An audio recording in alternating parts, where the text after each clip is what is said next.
شرفتكم. هذه زادتنا فخر وجودكم واستقبالكم.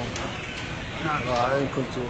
هذا الشيء رائع. رمي الفرس كانت من اقوى المسابقات لانه ثاني اولمبياد عندنا الايراني احسان حدادي صاحب الرقم الاسيوي من احسن ارقام الاسيا، السعودي 65 والقطري 63. لذلك بفضل الله تعالى ان نقف في المقدمه. قال يمكن تكلمنا عن انجاز كابتن. الحمد لله حصلت على المركز الاول من رمي الفرس ورقم عراق جديد. الحمد لله القادم افضل ان شاء الله في دوره. حصلت على المركز الاول في دوره التضامن الاسلامي. نعم.